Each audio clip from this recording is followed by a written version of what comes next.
Ladies and gentlemen, boys and girls, David M coming at you here with another video. And I've really only got two brand new cards to show, but I've got a story to tell that I think is actually pretty cool. Hopefully you guys do too. And might be a little long-winded. I hope not, so I'm going to get right to it. As many of you may know, one of my PC goals is to get all of the Cubs team set cards. And the Cubs had team set cards from 1956 all the way to 1981.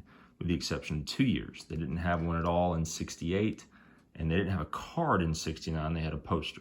But other than that, that's where the Cubs had the team cards. And here's kind of, what I've got so far. So like I said, I've got all the 70s and the 280s. I'm halfway through the 60s, but I hadn't delved into the 50s yet until a few weeks ago when I was at NLCS, and they happened to have a couple boxes of 50s baseball. And so I looked, and sure enough, they had the first card I'm going to show, which is this one right here. This is the 1957 Topps Chicago Cubs team set card. And to me, this is the most beautiful. I love that 71, and the 72 is awesome too, but this one is just so really classy, just a great looking card. The 57 cards are so it's just a great set. But anyway, this gentleman right here is Ernie Banks. There. But anyway, and here's the back of it there. So this is the second year that Topps did team cards, not counting the few that they did in 51, believe it or not. But anyway, they also had this one. Okay, this is the 1956 Chicago Cubs team card. Now here's the thing about this card, and this is kind of where the story gets kind of neat. So now, to me, this card doesn't look nearly as cool as this card. It just doesn't. But, so here's the story of this card. So I'm there, and actually I'm going to set this down for just a second while I talk about this. So I'm digging through the box, and there's a young guy that works kind of the counter during the days at the LCS. And he doesn't really know anything about vintage cards. And, when you go to price something loose like these in boxes, he basically pulls out a vintage card Beckett. And then he looks at that, and then he confirms with the owner of the store, who is the one that actually will, make me a deal or make me an offer. Well, this store has survived for, going on 30 years now. And I think one of the ways that they survived is this store was early on doing live breaks online. So at all times, pretty much in that store, they have someone in the back room doing live breaks. Well, and it's usually the owner's son. I guess the owner's son wasn't there that day, and so the owner himself was having to do it. So when the guy at the counter went back and asked him, hey, this is what Beckett says, how much for these cards?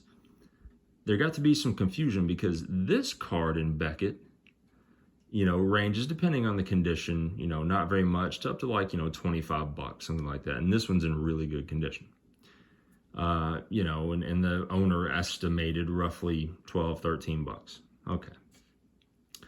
But this card, the 56, has 3 different versions. And I didn't know this, and the card shop owner didn't know this. Nobody knew this.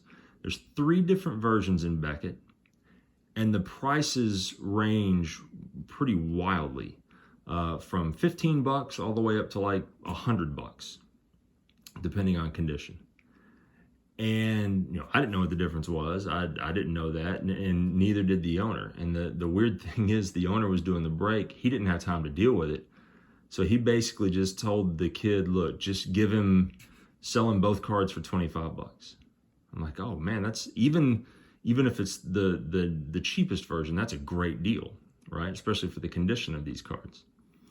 So I bought the 2 cards, and that's 25 bucks total, not each. So I bought the 2 cards, and of course I wanted to research later on what I had here.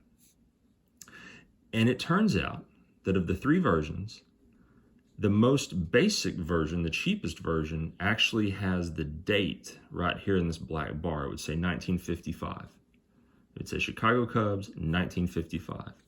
That's the most common. That's the cheapest version.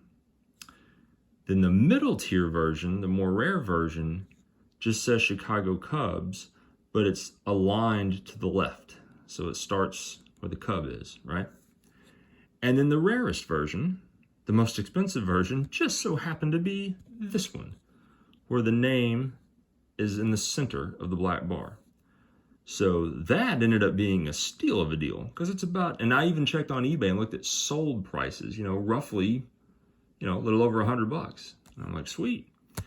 So anyway, so there's one aspect of the card that I thought was really cool, but let me show you the next cool thing right here. And there is a reason why these two cards are back there. So of course this is Ernie Banks. This, you may remember I showed in a video a long time ago. This is Lloyd Merriman. My last name is Merriman, for those who don't know. Very uncommon name. There was the Sean Merriman that played football, but, really no baseball players other than this cat right here, Lloyd Merriman, right? So Lloyd Merriman, this is his 1955 Bowman, okay? Which means he played for the White Sox in '54.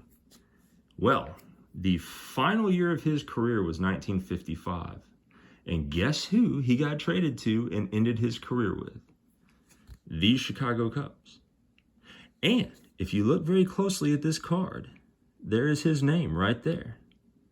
He is on the back row. He is right there.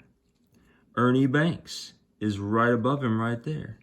Ernie Banks is right below him right there. So there's Merriman and Banks. Man, what a combination. Might as well be Ruth and Gehrig. Look at that. But anyway, that basically, dude, I'm basically related to Ernie Banks. I mean, that's the way I see it. I mean, we are kin in a sense. I mean, it was so cool to see that. I didn't know that until I was reading the names and I was like, oh my God, there he is. And I'd forgotten that he got traded to the Cubs in his last year. There is no card of him on the Cubs other than this. So anyway, I thought that was super cool. So two awesome things about this card that I thought were great. And then just for looks, of course, again, I love this one. This is just, the 57 is so great. But anyway, that's it. I hope you enjoyed that little story, that tale of fortune, as it were. I hope everyone is doing well, and I will catch you next time.